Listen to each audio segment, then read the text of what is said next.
Hello students, last வீடியோவில் நம்ம வந்து பார்ட்னர்ஷிப் டீட், அதாவது பார்ட்னர்ஷிப் அக்ரிமெண்ட் பற்றி நம்ம பார்த்தோம். What is partnership agreement and அதில் வந்து ஜென்ரலாக இருக்கக்கூடிய இன்ஃபர்மேஷன்ஸ் என்னென்ன அப்படின்றத பற்றி நம்ம டீட்டெயில்டாக டிஸ்கஸ் பண்ணோம்.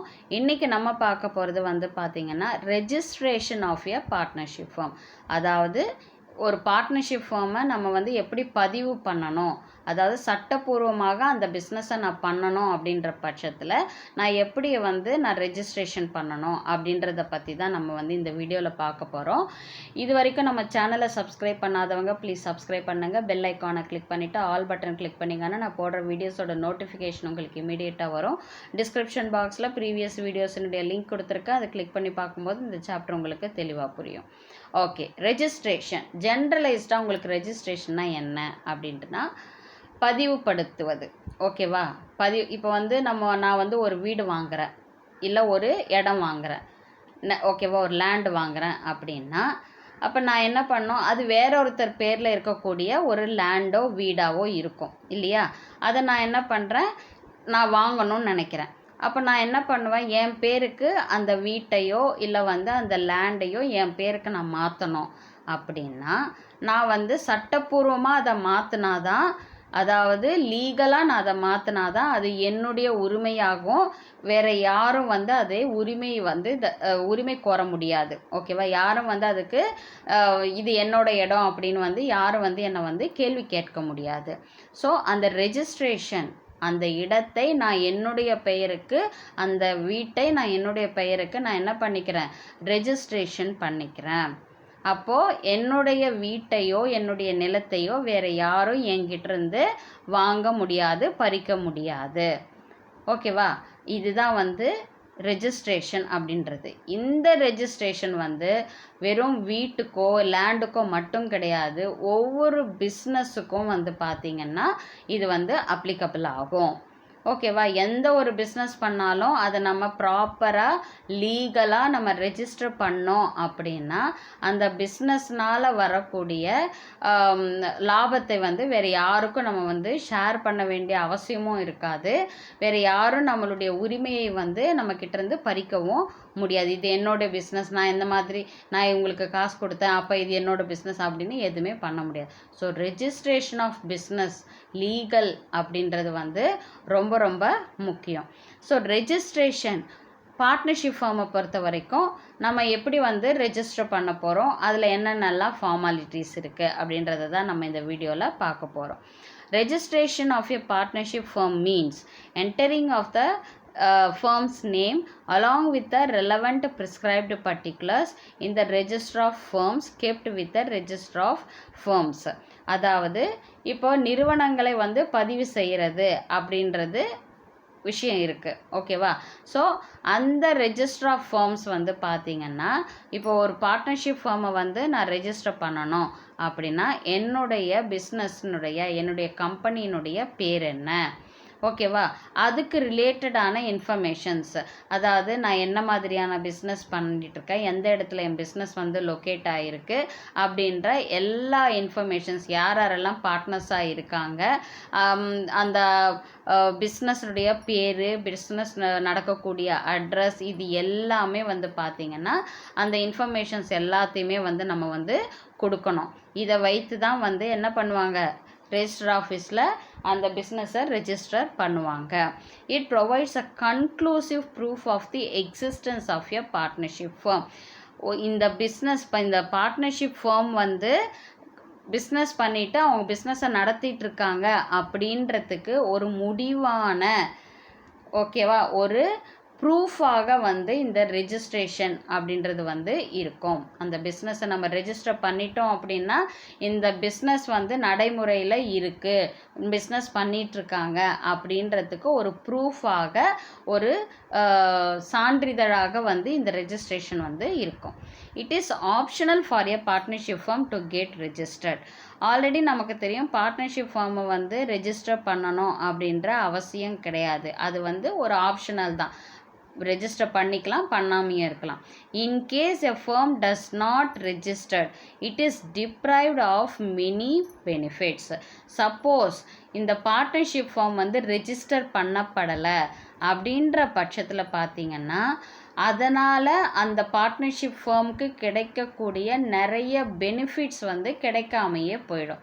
ஓகேவா? சட்டம் இப்போ லீகலாக நம்ம பண்ணுறோன்னா அப்போ நம்ம வந்து கவர்மெண்ட் கிட்டேருந்து ஏதாவது ஒரு ஹெல்ப் எதிர்பார்க்குறதோ, லோன்ஸ் வந்து எதிர்பார்க்குறதோ, இந்த மாதிரி விஷயங்கள் எல்லாம் நம்ம வந்து பண்ண முடியும். அது லீகலாக ரெஜிஸ்டர் பண்ணி இருந்தோன்னா.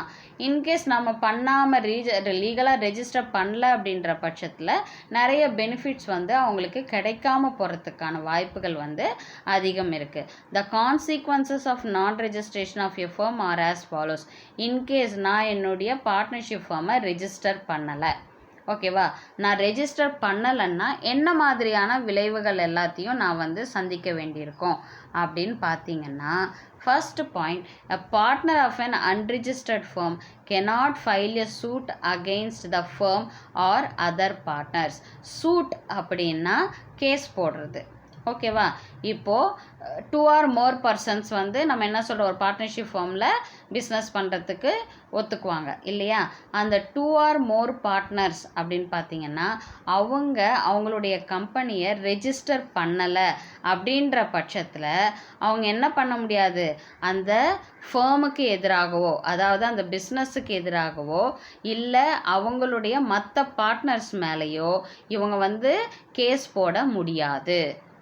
அன்ரிஜிஸ்டர்டு அப்படின்னும்போது ரெஜிஸ்டர் பண்ணலை அந்த பிஸ்னஸ் அப்படின்னும்போது இவங்களால அந்த பிஸ்னஸ் மேலேயோ இல்லை அவங்க கூட இருக்கிற மற்ற பார்ட்னர்ஸ் மேலேயோ இவங்களால கேஸ் போட முடியாது.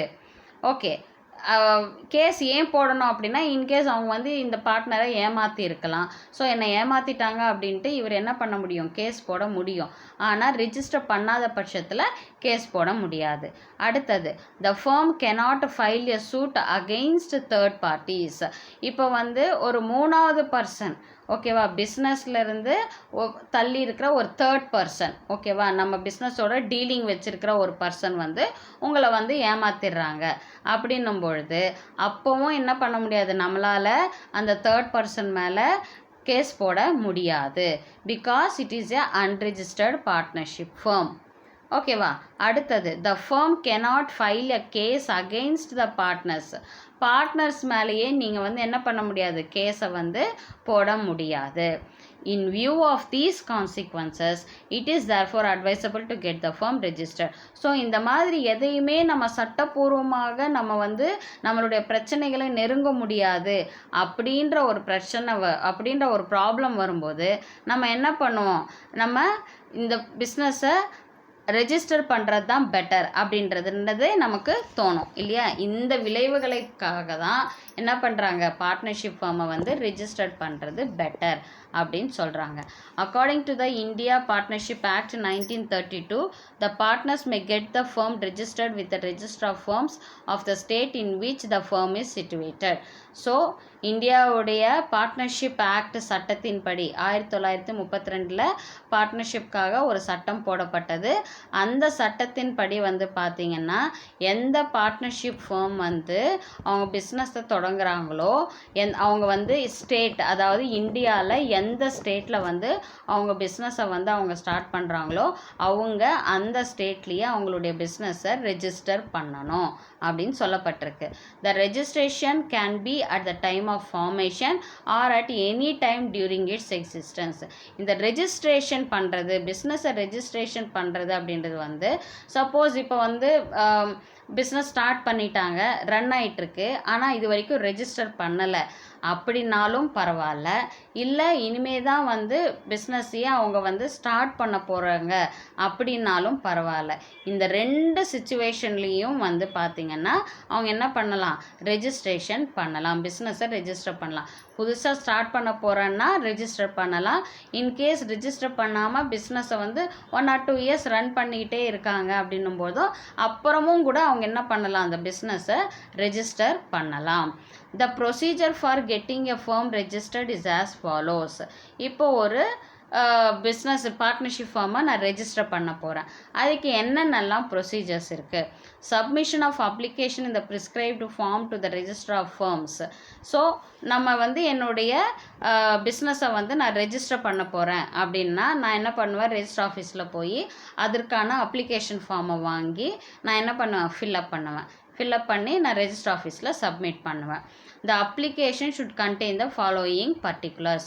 ஸோ அந்த அப்ளிகேஷன்ஸில் என்னென்ன இன்ஃபர்மேஷன்ஸ்லாம் கேட்கப்பட்டிருக்கோம் அப்படின்னு பார்த்தீங்கன்னா, நேம் ஆஃப் த ஃபர்ம், அந்த பிஸ்னஸுக்கு நீங்கள் என்ன பேர் வச்சுருக்கீங்க, லொக்கேஷன் ஆஃப் த ஃபர்ம், எந்த இடத்துல அந்த பிஸ்னஸ் வந்து நடத்த போகிறீங்க, names of other places where the firms carries on business, வேறு எந்தெந்த இடத்துலலாம் வந்து இதே நேமில் வந்து நீங்கள் பிஸ்னஸை பண்ணுறீங்க, ஓகேவா.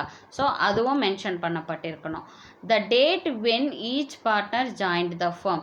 ஸோ இப்போ வந்து பார்ட்னர்ஷிப் ஃபர்ம்ன்றதுனால ஒவ்வொரு பார்ட்னரும் ஒன்றாவும் சேர்ந்து பிஸ்னஸ் பண்ணியிருந்துருக்கலாம், ஒரே டயத்துலேயே அவங்க வந்து பிஸ்னஸில் என்ட்ரு ஆகிருக்கலாம், இல்லை புதுசாக யாராவது ஒருத்தர் கூட பிஸ்னஸில் என்ட்ரு ஆகிருக்கலாம். ஸோ என்ன டேட்டில் அவங்க பிஸ்னஸில் வந்து என்டர் ஆகிருக்காங்க பார்ட்னர்ஸ், ஸோ அவங்க எந்த டேட்டில் ஒவ்வொரு பார்ட்னரும் வந்து பிஸ்னஸில் இன்வால்வ் ஆகிருக்காங்க அப்படின்றதையும் மென்ஷன் பண்ணப்பட்டிருக்கணும். Names and addresses of the partners, ஒவ்வொரு பார்ட்னருடைய பேர், அவங்களுடைய அட்ரஸ், இது ரெண்டுமே வந்து mention பண்ணப்பட்டிருக்கணும்.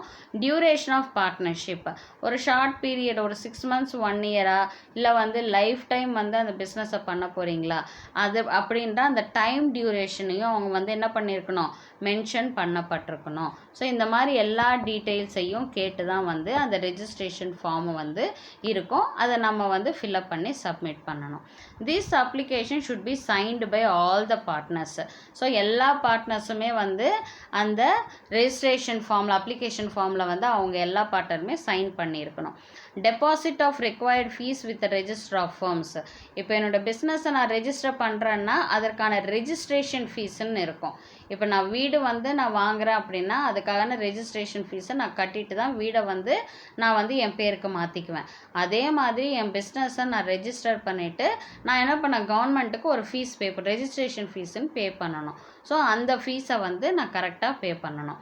The register after approval will make an entry in the register of firms and will subsequently issue a certificate of registration. So அந்த அப்ளிகேஷனில் இருக்கக்கூடிய எல்லா இன்ஃபர்மேஷன்ஸையும் வந்து அவங்க என்ன பண்ணுவாங்க, வெரிஃபை பண்ணுவாங்க. ஸோ வெரிஃபை பண்ணிவிட்டு எல்லாமே கரெக்டாக இருக்குது அப்படின்ட்டு அவங்க வந்து அப்ரூவல் கொடுத்ததுக்கு அப்புறம்தான் வந்து பார்த்திங்கன்னா அந்த கம்பெனிக்கு, தட் இஸ் அந்த பார்ட்னர்ஷிப் ஃபார்முக்கு சர்டிஃபிகேட் ஆஃப் ரெஜிஸ்ட்ரேஷன், இந்த நிறுவனம் பதிவு செய்யப்பட்ட நிறுவனம் அப்படின்ற ஒரு சர்டிஃபிகேட்டை வந்து அவங்க இஷ்யூ பண்ணுவாங்க. ஸோ இப்படி தான் வந்து பார்த்திங்கன்னா பார்ட்னர்ஷிப் ஃபார்ம் வந்து ரெஜிஸ்ட்ரேஷன் செய்யப்படுது, ஓகேவா. So registration of partnership firm பற்றி நம்ம பார்த்தோம். இதில் ஏதாவது டவுட்ஸ் இருந்துச்சுன்னா கமெண்ட் செக்ஷனில் கமெண்ட் பண்ணுங்கள், உங்கள் டவுட்ஸை வந்து நான் கிளாரிஃபை பண்ணுறேன். ஸோ நெக்ஸ்ட் வீடியோவில் நம்ம பார்க்கலாம். தேங்க்யூ.